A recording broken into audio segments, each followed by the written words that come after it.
છોટાઉદેપુરની ધરતી પર પધારેલા સૌ આગેવાનો, યુવાનો, માતાઓ, બહેનો, અલગ અલગ ગામના તાલુકા પંચાયતની સીટ પરથી ચૂંટાયેલા સભ્યો, જિલ્લા પંચાયતના સભ્યો, જે કંઈ પણ આપણા આગેવાનો છે બધાયનો હું પહેલા તો ખૂબ ખૂબ આભાર વ્યક્ત કરું છું કે આમ તો આ વરસાદ ચાલુ જેવું છે તેમ છતાંય આટલા ઉત્સાહ સાથે તમે બધા આવ્યા છો અને અમારી વાત સાંભળી રહ્યા છો, એ બદલ સૌને મારા પ્રણામ. છોટાઉદેપુર જિલ્લામાં અમારા ઝાંસીની રાણી જેવા બેન છે, રાધિકાબેન રાઠવા. એ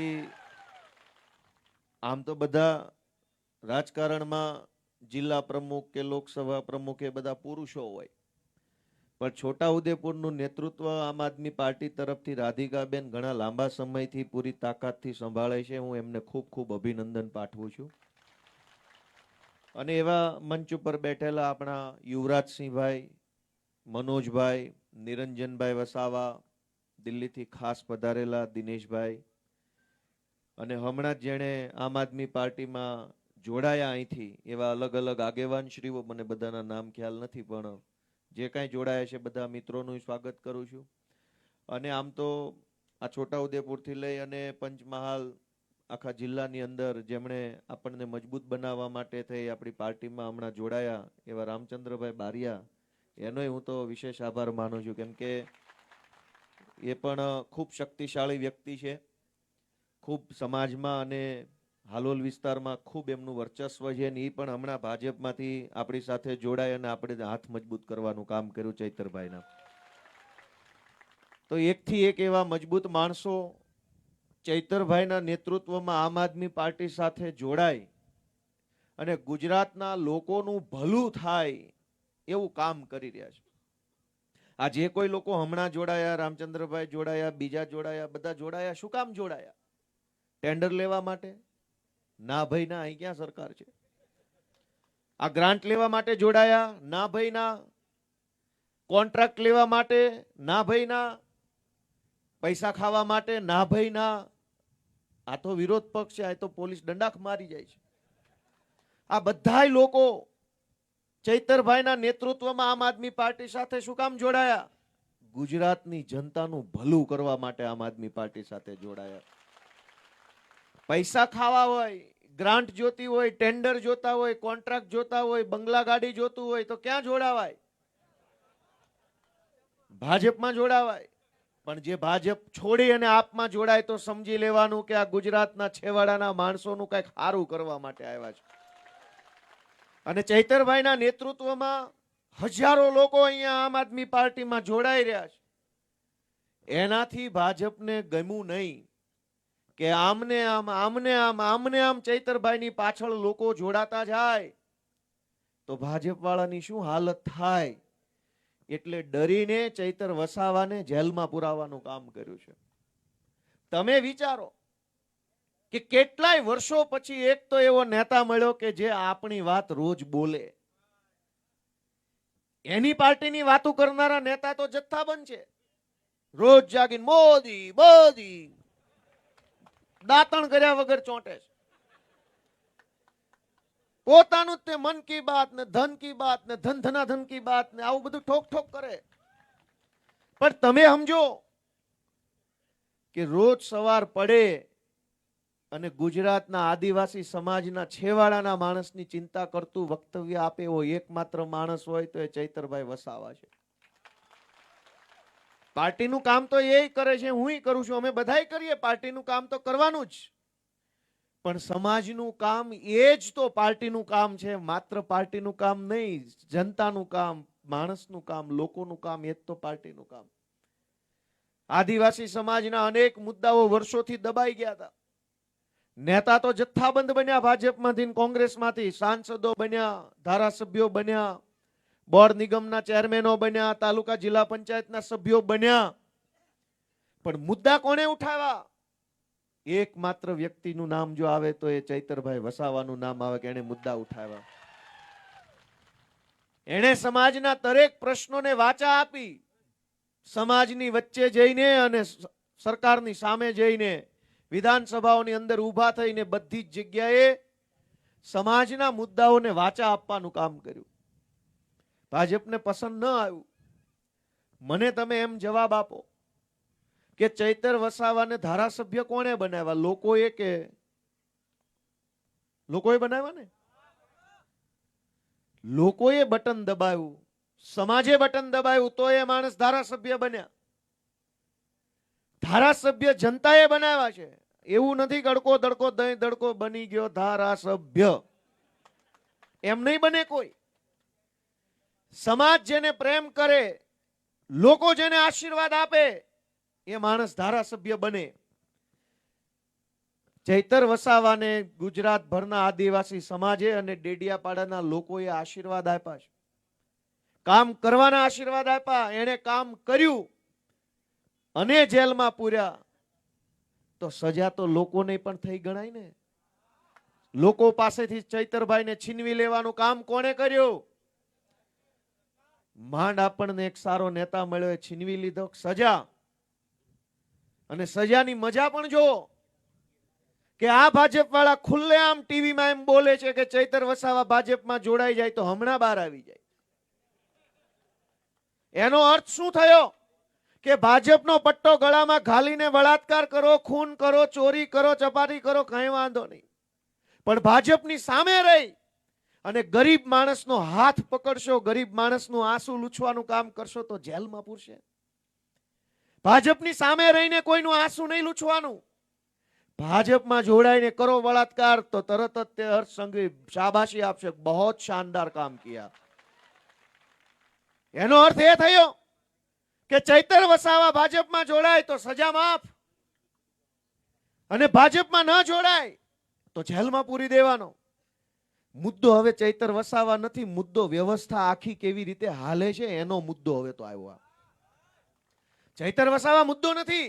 મુદ્દો એમ છે કે ભાજપ ધારે તો જેલમાં, ભાજપ ધારે તો મહેલમાં, ભાજપ ધારે તો સડક ઉપર, ભાજપ ધારે તો આસમાનમાં.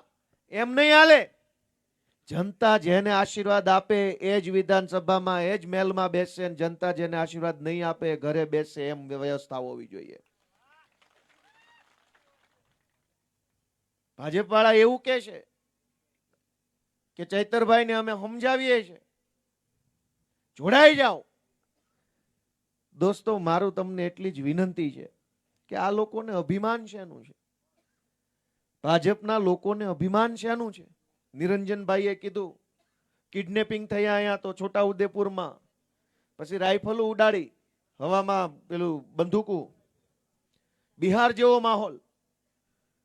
આપણે બિહાર ન જઈ શક્યા હોય તો આ છોટાઉદેપુર આવીને ભાજપ વાળાને સરઘસ જો તો ખ્યાલ આવી જાય કે સરસ બિહારમાં આવું જ છે. એવી વાત થઈ. અહંકાર શેનો છે? અભિમાન કેમ છે આટલું બધું? અભિમાન એટલા માટે છે કે આપણામાંથી જ કેટલાક લોકો દર ચૂંટણીમાં વારંવાર ભાજપ ભાજપ ભાજપ બટન દબાવે છે. હવે એને હવા ભરાઈ ગઈ છે કે આ તો આપણા બાપાનું છે. એવી હવા આવી છે એનામાં. અને હવા કાઢવાનું કામ કોણ કરી શકે? જનતા કામ કરી શકે. જનતા જે દિવસે જાગે તો ગમે એની હવા કાઢી નાખે. દિલ્હીમાં જોયું ને, થઈ ગયું ને પંચર. દેશમાં એવું કહેતા હતા ભાજપના માણસો, સાંભળજો ધ્યાનથી, કે આ ભાજપના માણસો દેશમાં એવું કહેતા હતા કે આ તો નરેન્દ્ર મોદીની ભાજપની સરકાર છે, એની સામે ના બોલાય, તમને આમ કરી નાખે, તેમ કરી નાખે. અને દેશભરના જુવાનિયાઓ હામાં હું પડ્યા કે રાતે 12 વાગે આવીને વિડિયા બનાવવા પડ્યા. 12 વાગે તો આખું ગામ હુઈ જાય, જોવા વાળા ન હોય. 12 વાગે વડાપ્રધાન સાહેબે વિડીયો બનાવ્યો અને દેશના યુવાનોને સંબોધન કર્યું. અને મજા જોવો, ભણેલા માણસમાં નભણ માણસમાં આટલો ફરક પડે. જંતર મંતર ઉપર જે છોકરાઓ આંદોલન કરતા હતા, એ આંદોલનની ત્યાં લગભગ 8, 10, 15, 20 હજાર છોકરાઓ ત્યાં રાતે બેઠા હતા આંદોલનમાં. એ આખા વિસ્તારમાં ઇન્ટરનેટ સરકારે બંધ કર્યું અને પછી પાછો 12 વાગે વિડીયો મૂક્યો. કેમ જોવો? તમે જે વિદ્યાર્થીઓને સંબોધન કરો છો, વિડીયો બનાવીને આંદોલન કરતા જે વિદ્યાર્થીઓ સુધી તમારી વાત પહોંચાડવા માંગો છો, એ છોકરા જ્યાં બેઠા ત્યાં ઇન્ટરનેટ નથી, આ બાજુ ભાષણ ચાલુ છે. કોણ આને સમજાવે? થોડુંક ભણવા ગણવાનું રાખો તો ખબર પડે કે તમે વિડીયો બનાવ્યો, જોવા વાળા બેઠા ને ઇન્ટરનેટ નથી, શું કરવાનું? હવે આખા છોટાઉદેપુરમાં ઇન્ટરનેટ બંધ કરીને વડાપ્રધાન ગમે એમ ભાષણ કરે કેમ સાંભળવું? પણ જનતાની તાકાત કેવડી મોટી છે. જનતાની તાકાત એવડી મોટી છે કે જે ભાજપ વાળા એમ કહેતા હતા કે અમારી સરકારોમાં રાજીનામા ન હોય, કોઈ દિવસ આ ભાજપ સરકાર છે, અડધી રાતે રાજીનામા આપીને રવાના થઈ ગયા અને કોઈને કહેવાય નથી આવ્યા. તો આખા આંદોલનમાંથી મને એમ લાગે છે કે 3 વસ્તુ શીખવા જેવી છે. આંદોલન તો આપણા દેશમાં થયું, આપણા જ જનતાના મુદ્દા ઉપર થયું અને પાર્ટીનું નામ કેવું? કોકરોચ જનતા પાર્ટી. હવે તો એવું થઈ ગયું જે મુદ્દો આવે એ મુદ્દો આગળ ને વાહે જનતા પાર્ટી લખીને ચાલુ કરો એટલે ઉપાડી જ લેવાનું. હમણાં ઇથેનોલ જનતા પાર્ટી બની. હવે ઇથેનોલ નો મુદ્દો, ગાડીમાં ઓલું નકલી પેટ્રોલ ગાલે છે, જેમ મોટા રૂપિયા લઈ લઈને ગાડીઓ ખરાબ થઈ ગઈ છે. માંડ માંડ જિંદગીમાં મહેનત કરી, મજૂરી કરી, પરસેવો પાડીને એક બાઇક લઈએ, એમાંય ભાજપ વાળા નકલી પેટ્રોલ ગાલી જાય. હવે શું કરવાનું? એન્જિન ખરાબ થઈ જાય, આવો મેસેજ આવે છે. તો દેશના યુવાનોએ જે આંદોલન કર્યું એમાંથી મને એમ લાગે 3 બાબત આપણને શીખવા મળી. એક, કે ભાઈ ટીવીમાં બેઠેલા પત્રકારો જે છે એને એમ હતું કે અમે બતાવીએ તો જ બધું દેશમાં હાલે. તમારો કુકડો બોલે તો દેશમાં હવાર પડે, નકર ન પડે. ના ભાઈ ના, એવું કાંઈ ન હોય. આ જેના હાથમાં મોબાઈલ છે ને બધા પત્રકાર છે. જેના હાથમાં મોબાઈલ ઈ પત્રકાર, જેના ખિસ્સામાં મોબાઈલ ઈ પત્રકાર, જેને વિડીયો ઉતારતા આવડે ઈ પત્રકાર. અને એવડી મોટી તાકાત, મોબાઈલની તાકાત ખુલીને બહાર આવી. વડાપ્રધાને આમ મોબાઈલ રાખીને રાતે વિડીયો બનાવ્યો. હેલો ફ્રેન્ડ્સ, જાવું તું ને તમારા ટીવીમાં, ત્યાં જઈને બોલવું હતું ને, 15 વર્ષથી ઉપાડો લીધો ટીવીમાં આવીને. હિન્દુ, મુસલમાન, ભારત, પાકિસ્તાન, દેશ વિરોધી, ગદ્દાર, રાષ્ટ્રદ્રોહી, deep fake, deep China state, Soros, બહુ ટીવીમાં આવીને ઉપાડો લીધો. રાતે 12 વાગ્યે તમારા ટીવી વાળા કામમાં ન આવ્યા, અમારો મોબાઈલ તમારા કામમાં આવ્યો. વાત સાચી કે ખોટી? ટીવીમાં બેસીને પત્રકારો દેશના યુવાનોને ગાળું દેતા હતા કે આ વિદેશી હાથો બનેલા છે. ક્યાંથી ભાઈ હાથો બન્યા? છોકરા અમારા છે. વિદેશનો હાથો ક્યાંથી? એટલો લાંબો હાથો કોની પાસે છે? છોટા ઉદેપુર થી ગાંધીનગર સુધી લાંબો કરાય એવો હાથો કોઈની પાસે નથી. વિદેશનો હાથો અહીંયા ક્યાંથી આવ્યો? આપણા દેશના છોકરાઓને ગાળું દેવામાં ટીવીએ ક્યાંય બાકી ન રાખ્યું. એમ કીધું કે આને વિદેશથી પૈસા આવે છે, ચાઇનાથી પૈસા આવે છે. આ લોકો હાથો બન્યા છે, દેશના ભાગલા પાડવા આવ્યા છે. ચૈતર વસાવા વિશે પણ એવું કે જ્યારે એને ભિલિસ્તાનની વાત કરી તો કે આ દેશના ભાગલા પાડવા માંગે છે. હવે કોઈ કાતર છે, કાતરથી કાપી નાખશું. કેવી વાત કરવાની આપણા દેશના યુવાનો વિશે? ભાજપના નેતાઓ અને ટીવીના પત્રકારોએ ભેગા મળી અને દેશના આંદોલનને દબાવવાની કોશિશ કરી, પણ દેશના યુવાનોએ પોતાની તાકાત સોશિયલ મીડિયાના અને મોબાઈલના માધ્યમથી આખા દેશને બતાવી કે જો વાંકા વાળી દેવામાં આટલી વાર લાગે. એટલે પહેલો મુદ્દો કે જો તમે ચૈતર વસાવાને સમર્થન કરતા હોવ, આદિવાસી સમાજનું તમે કંઈક સારું કરવા ઈચ્છતા હોવ, ગુજરાતભરની અંદર પીડાયેલા, દબાયેલા, કચડાયેલા લોકો માટે કંઈક સારું થાય એવી જો તમારી ભાવના હોય તો મોબાઈલને ખિસ્સામાં નહીં, 24 કલાક હાથમાં જ રાખવાનો. આવી જાજે ઝપટમાં, જે હોય હાથમાં જ રાખવાનો. જ્યાં ખોટું થાય, જ્યાં અન્યાય થાય, જ્યાં અત્યાચાર થાય, જ્યાં ભ્રષ્ટાચાર થાય, બનાવો વિડીયો ને મૂકો સોશિયલ મીડિયામાં. જો હારા હારા વાંકા ન વળી જાય તો કેજો દોસ્તો. મોબાઈલને ખિસ્સામાં રાખવાનું. હવે એ મોબાઈલ નવા જમાનાની તલવાર છે. જૂના જમાનામાં તલવારથી યુદ્ધ થતું. આ છેલ્લે જોઈ લીધું મોબાઈલની રીલુથી થઈ જાય છે. જે કામ કરાવવું હોય તો તલવાર, ટેન્ક, તોપ, ગોળા કોઈની જરૂર નથી. એક વિડીયો બનાવો અને દુનિયા હલવલાઈ નાખો એવી તાકાત તમારા હાથમાં આપેલી ટેકનોલોજી. બીજો મુદ્દો કે આ ભાજપ વાળા એમ કહેતા હતા કે કોઈને આંદોલન નહીં કરવા દઈએ, પોલીસ આવશે, માર મારશે, જેલમાં પૂરશે. નવી પેઢીના શક્તિશાળી જુવાનિયાઓએ કીધું કાંઈ વાંધો નહીં, કેટલા મારશો, આવી જાઓ. પછી તો છેલ્લે ઓલા છોકરા પૂછવા માંડ્યા કે ભાઈ શું છે, ગોળા બોળા લાવ્યા છો કે નહીં, ચાલુ કરો કે નહીં? વિડીયો જોયા? છોકરાઓ ઓલાને પૂછતા હતા યુનિફોર્મ વાળાને કે કઈ પાણી વોટર કેનન લાવ્યા હોય તો ચાલુ કરો, નાવાનું ચાલુ થાય. સરકાર તમને ડરાવી દે. અને સરકાર કોઈ પણ પાર્ટીની શું કામ બનાવવાની? એટલા માટે કે આપણને ડરાવે. સરકાર તો આપણને હૂંફ આપવા બનાવીએ, આપણને હિંમત આપે એટલે બનાવીએ, આપણને સાથ આપે એટલે સરકાર બનાવીએ. અહીંયા તો ઊંધું છે, જેની સરકાર બનાવીએ આપણને દબાવે. દબાવવા માટે નથી મત આપતા ભાઈ, પણ અમને કોક દબાવતું હોય તો તમે આવીને બચાવશો એટલા માટે મત આપીએ. ચૈતર વસાવાને મત શું કામ આપીએ? કે કોઈ ભાજપ વાળો દબાવતો હોય તો ચૈતરભાઈ અથવા એની ટીમ આવીને અમને સપોર્ટ આપશે એટલા માટે મત આપીએ. સરકારથી દબાવવાનું હોય નહીં. સરકાર તો આપણને દબાવતા હોય એનાથી પ્રોટેક્શન આપવા માટે હોય. દેશના યુવાનોએ કીધું કે એમેય કઈ જિંદગીમાં કઈ પામી નથી લીધું, 2 ધોકા તુંય મારી જા, પણ હવે અહીંથી પાછું ડગલું હટવા નથી થતું. તારી જે સરકાર હોય તે ભલે હોય, ન્યાય લઈને જઈશું. એ હિંમત બતાવવાનું કામ કોણે કર્યું? યુવાનોએ. દેશના યુવાનોએ જે હિંમત બતાવી એટલી જ હિંમત ગુજરાતના યુવાનો જો બતાવે ને તો 27 આવતા સુધી છે ને ભાજપ વાળા ભાગી જાય એમ છે. આ બધી ભાજપની આખી છે ટોળકી છે, એ પોલીસ અને સરકારી તંત્રની પાછળ રહીને તે મોટી મોટી વાતો કરે છે. એકેય નેતામાં હિંમત નથી કે મામલતદાર, કલેક્ટર, પ્રાંત, ટીડીઓ, પીએસઆઈ ની પાછળ છુપાઈને આગળ આવીને વાત કરે, સરકારી તંત્રના નામે દબાવે. ભાઈ મરદના ફાડિયા હોય તો સીધે સીધા આવો, અમે બેઠા છીએ અહીંયા, જે કાંઈ હશે એ ચર્ચા કરીએ. આ તો લોકોને ડરાવવા માટે મામલતદારોના ઉપયોગ કરે, પ્રાંતનો ઉપયોગ કરે, કલેક્ટરનો ઉપયોગ કરે. તમે કંઈક બોલો તો કે તારી પાણીની લાઈન બંધ કરાવી દઉં, તારું બીપીએલ નું કાર્ડ બંધ કરાવી દો. અરે ભાઈ, તમારા મા બાપે જો તમને કઈક સારા કામ કરવા પેદા કર્યા હોય તો બંધ ન કરાવાય. કોકનું બંધ હોય એનું ચાલુ કરાવો. બંધ કરાવવા વાળા તો ઘણાય મળી રહે. તમને તમારા મા બાપે જો સારા કામ કરવા પેદા કર્યા હોય તો કોકનું પાણીનું કનેક્શન બંધ થઈ ગયું હોય તમે આવીને ચાલુ કરાવો. કોકનું કૂપન બંધ થઈ ગયું હોય ચાલુ કરાવી દો. કોકને વિધવા સહાય ન મળતી હોય તો એમ કેવું જોઈએ કઈ મૂછાળો મરદ બેઠો છે, હાલો ચાલુ કરાવી દઉં.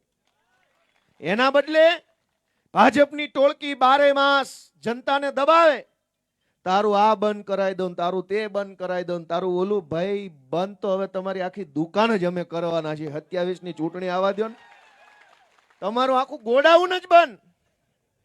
જોઈએ જ નહીં એકેય ભાજપ વાળો. દોસ્તો, બીજી સબક કે ડરવાનું નથી. અને જે નથી ડરતા એની વાત સાંભળવામાં આવે છે. દિલ્હીના જુવાનિયાઓ ડર્યા નહીં. પેલેટ ગન મારવામાં આવી, છરા નીકળે એમાંથી, હજારો છરા નીકળે ને શરીરમાં ગમે ત્યાં ઘૂસી જાય. પેલેટ ગનનું સંશોધન ભારતની બોર્ડર ઉપર પાકિસ્તાનના આતંકવાદીઓને મારવા માટે થયેલું.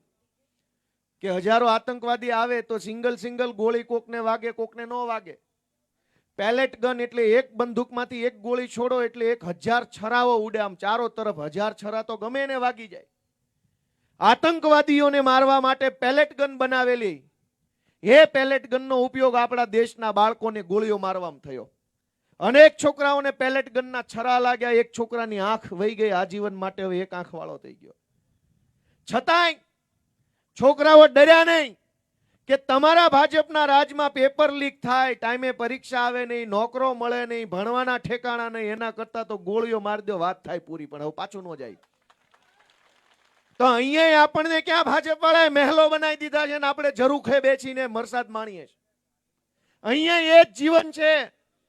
શાળામાં શિક્ષણના ઠેકાણા નહીં, દવાખાનામાં ડોક્ટરના ઠેકાણા નહીં, ડેપોમાં જાવ તો બસની વાત કરવાની નહીં, ઓફિસોમાં સાહેબો નહીં, પોલીસ સ્ટેશનમાં કોઈ સાંભળે નહીં. ફેસબુક પર પોસ્ટ લખો તો ભાજપ વાળા કે ઘરે આવીને મારી જાવ. એના કરતા એક વખત છાતી કાઢીને બોલી લેવું છે કે હવે તારાથી જે થાય કરી લે, બાકી પાછું પગલું ભરવાનું નથી થતું. હવે એટલી હિંમત આપણે બધાએ બતાવવી પડશે. અને છેલ્લી વાત, આપણા છોકરાઓએ આંદોલન કર્યું એમાંથી દેશને શું શીખવા મળે? કે બોલો, બોલશો નહીં ત્યાં સુધી કાંઈ થવાનું નથી. આ છોકરાઓ બોલ્યા ન હોત પેપર લીક બાબતે તો હજુ કાંઈ થયું હોત? કયો જઈ આપણા ગામમાં અનેક પ્રકારના અન્ય અત્યાચાર થતા હોય છે. કેમ બોલતા નથી ભાઈ? શું તકલીફ છે? અને નહીં બોલવામાં શું ફાયદો છે? અને બોલશો તો કઈ ફાંસીએ તમને ઊંધા લટકાવવાના છે. બોલો. દેશના જેનજી યુવાનોએ આપણને બધાને સલાહ આપી કે બોલો, બોલતા શીખો. જ્યાં અન્યાય, જ્યાં અત્યાચાર, ત્યાં તાકાતથી બોલો. બોલશો નહીં તો રીબાઈને મરશો, ને બોલશો તો યા તો એક વખત મરશો મરદની જેમ, ને કાં તો હારું આખી જિંદગી જીવી શકશો. જે છોકરાઓ બોલી ન શક્યા એ છોકરાઓએ મજબૂરીમાં આત્મહત્યા કરી લીધી પેપર લીકના કારણે. અને જે બોલ્યા બે ધોકા પડ્યા, પણ વટથી પાછા આવ્યા કે ન આવ્યા? ન બોલ્યા એ ક્યાં ગયા? એને મજબૂરીવશ આત્મહત્યા કરવી પડી. અને જે બોલ્યા 35-36 દિવસ હેરાન થયા, પણ વટ કેવો રહ્યો? કયો છે બધા? વટ રહ્યો કે ન રહ્યો? એટલે મારી તમને સલાહ છે કે બોલો, શરમાવ નહીં, ડરો નહીં, અને બોલશો નહીં તો ક્યારેય કાંઈ થવાનું નથી. 5-5 પેઢીઓ બોલ્યા વગર વહી ગઈ. આપણા બાપ દાદા સહન કરતા હતા ને આપણે સહન કરીએ, છોકરાએ સહન કરે, પણ તો પેદા જ શું કામ થવું છે? સહન જ કરવાનું હોય તો જન્મવું જ છે. શું કામ અહીંયા નવી પેઢી ઊભી રાખી દો? અહીંયા આપણે જો આપણા બાળકોને, સંતાનોને જન્મ આપીએ તો કમસે કમ કઈક સારું જીવન એને મળવું જોઈએ. 5-5 પેઢીઓ એટલે તો પેદા નહીં થતી હોય, ખાલી આવીને સહન જ કર્યા કરે, મજૂરી જ કર્યા કરે. કેવો ભાઈ, વાત સાચી છે કે ખોટી? એક વખત એવો નિર્ધાર કરો કે હું બોલીશ, અને બોલવાનું જે પરિણામ આવે એ પરિણામ સામી છાતીએ ભોગવવા તૈયાર છું. બાકી બોલ્યા વગર રહીશ નહીં એવો ધગધગતો યુવાન છું, એવો સંકલ્પ લઈને અહીંથી આપણે ઊભું થવાનું દોસ્તો, કે બોલવું જરૂરી છે.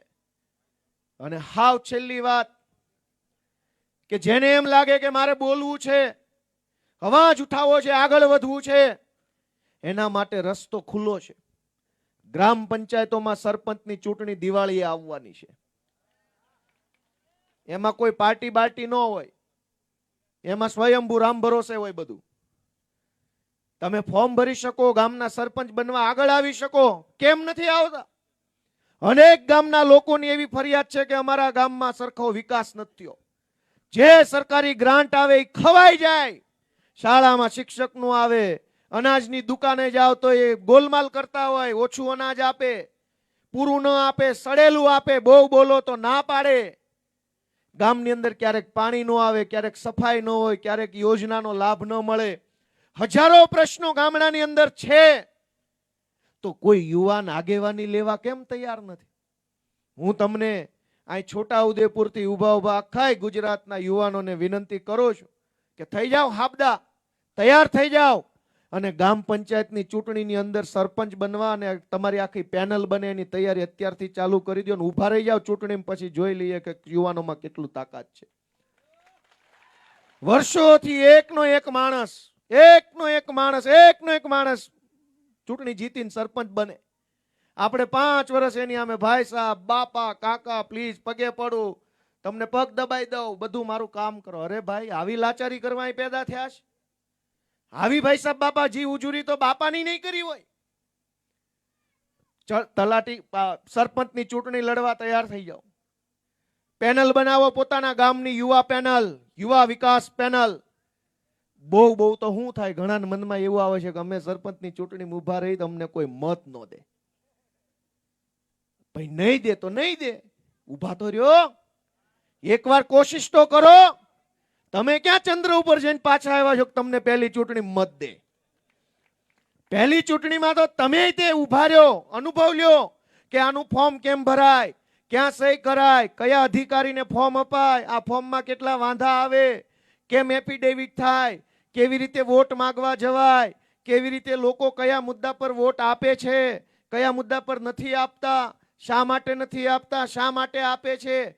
આ બધું સમજણ તો તમને ત્યારે જ આવશે ને જ્યારે પહેલી વાર ચૂંટણીમાં ઉભા રહેશો. જિંદગીમાં નથી ઉભા તો બીજી કોઈ માહિતી નથી, એટલે હારી જાવ તો હારી જાવ, પણ કાંઈક ખબર તો પડશે જ. હાવ કોરે કોરા પાછા નહીં આવો, શીખીને પાછા આવશો. અને મત શું કામ નહીં દે? કોણે કીધું મત નહીં દે ભાઈ? તમે કેટલી ચૂંટણીમાં ઉભા રહ્યા ને તમને મત ન દીધા? પહેલી ચૂંટણીમાં તો મને નહોતા દીધા, બીજીમાં મેળ પડી ગયો. તો તમારે ભવિષ્યમાં તમારું પોતાનું, પોતાના સમાજનું, પોતાના ગામનું અને આખા દેશનું જો સારું કરવું હોય તો એનું પહેલું પગથિયું છે ગ્રામ પંચાયતની ચૂંટણીમાં ઊભા રહી જાઓ. તમારે ચૂંટણીમાં ઊભું રહેવું નથી, નેતા બનવું નથી, આગળ આવવું નથી, અને રોજ જાગીને રોદણા રોવા છે તો એમય નહીં હાલે ભાઈ. આગેવાની તો લેવી પડશે, કમસે કમ પોતાના ગામની. તમે તમારા ગામનો આગેવાન બનવા તૈયાર નથી તો કેવી રીતે દેશનું કલ્યાણ થાય? આ ચૈતર વસાવા ક્યાંથી આવ્યા? સૌથી પહેલા જિલ્લા પંચાયતના સભ્ય બન્યા, ચૂંટણીમાં ઉભા રહ્યા, લોકોએ મત આપ્યા, જીત્યા. એને ખબર પડી કે આ બધું કેમ કામ કરે છે સરકારી તંત્ર. આવડતું ગયું તો એક વખત ધારાસભ્ય બન્યા અને ભલે ભાજપે જેલમાં પૂર્યા પણ હવે ધારાસભ્યથી ઉપર જશે એવો મને 1000% મનમાં વિશ્વાસ છે. ઈ જાશે. પણ પહેલું પગથિયું ગામડું કે તાલુકો. તાલુકા જિલ્લાની તો પૂરી થઈ ગઈ અને એમાં સીટું જાજી ન હોય. ગ્રામ પંચાયતમાં તો ગામ દીઠ, દરેક ગામ દીઠ ઓછામાં ઓછા 7-8 વોર્ડ હોય, પછી મોટું ગામ હોય તો જાજા વોર્ડ હોય. સરપંચની ચૂંટણીમાં ફોર્મ તો ભરો કમસે કમ, તમને ખબર પડે કે આ કેટલું સહેલું એને કેટલું અઘરું છે. તો ચૈતરભાઈને જે સમર્થન કરતા હોય એ મિત્રો ખાલી મને કહો કે ભાઈ ઈચ્છા ખરી સરપંચ બનવાની ગામનો? યુવા મિત્રો હોય હાથ ઊંચો કરો કે ભાઈ મને રસ પડ્યો છે, વિચારીશ ખરો.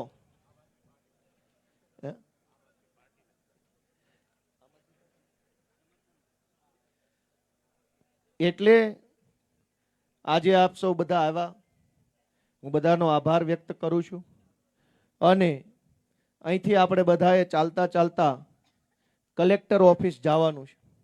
ચૈતરભાઈ વસાવાના સમર્થનમાં હજારો લોકોએ સહીઓ કરી છે કે હું ચૈતરભાઈના સમર્થનમાં છું. એ સહીનું પોટલું આખું કલેક્ટર સાહેબને આપવા જવાનું છે અને એને કહેવાનું છે કે તમે આ અમારી વાત, રજૂઆત લોકોની લાગણી ઉપર સુધી પહોંચાડો અને ચૈતરભાઈને જેલ મુક્ત કરો.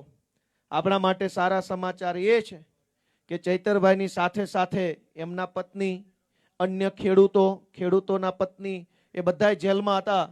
પણ હાલમાં માત્ર ચૈતરભાઈ અને એમની સાથે એમના પીએ અને બીજા 2 મિત્રો જેલમાં છે. બાકી બધાને છોડી મૂકવાનો હાઈકોર્ટે આદેશ આપી દીધો છે અને બધા છૂટી પણ ગયા છે અને ઘરે આવી ગયા છે. એટલે ચૈતરભાઈ પણ છૂટવા ના જ છે, કેમ કે સત્ય ચૈતરભાઈના પક્ષે છે, જનતા ચૈતરભાઈની સાથે છે અને આમ આદમી પાર્ટી તો સદાબહાર ચૈતરભાઈની સાથે જ છે. આપ સૌનો હૃદયપૂર્વક ખૂબ ખૂબ આભાર. ભારત માતા કી જય.